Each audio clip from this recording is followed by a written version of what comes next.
Today we're looking at a quick way to control thickness with SubD and Rhino, so your models stay clean and production ready. If you like practical jewelry cat tips like this, hit subscribe and like the video so you don't miss the next one. So many people asking me about the SubD, how we're going to control the thickness in the SubD, especially if you're new in the SubD or new in the Rhino and you want to know how to do it. I think this technique will help you a lot. This is the easiest way to do it. There's tons of ways to do it, but I believe this is the easiest way that you can do. The only thing you need is finish most part of your design, and you just have to make sure you have the top or front face of your design and the back side.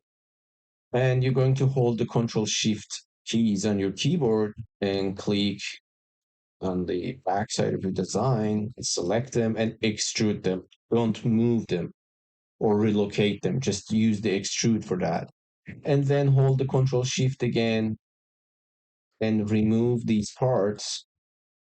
And then use the offset SubD command, which is exact same command for the surfaces, which we have it for SubD. You just have to select the offset SubD command.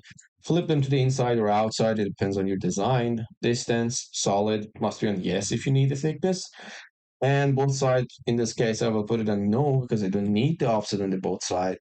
And I suggest to put the delete input on no because I need the main surface in the future.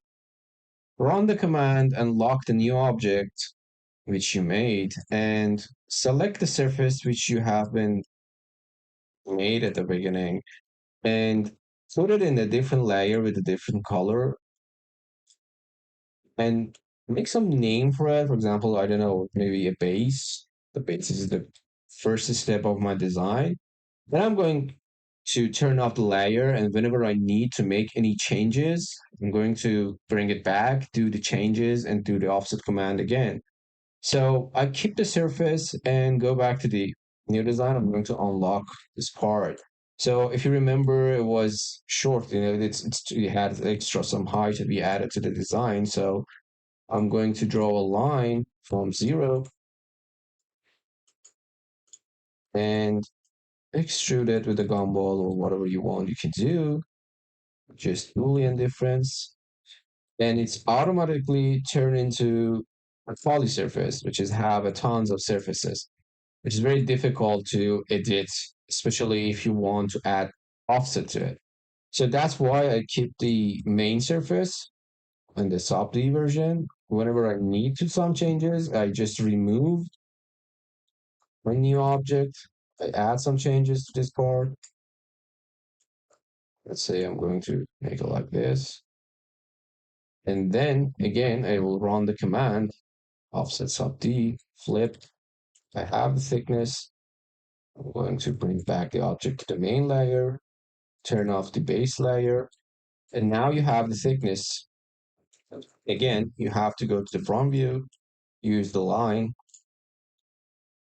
then cut the extra part which we have been added. And because we're using the normal Boolean difference, it automatically turns into a poly surface.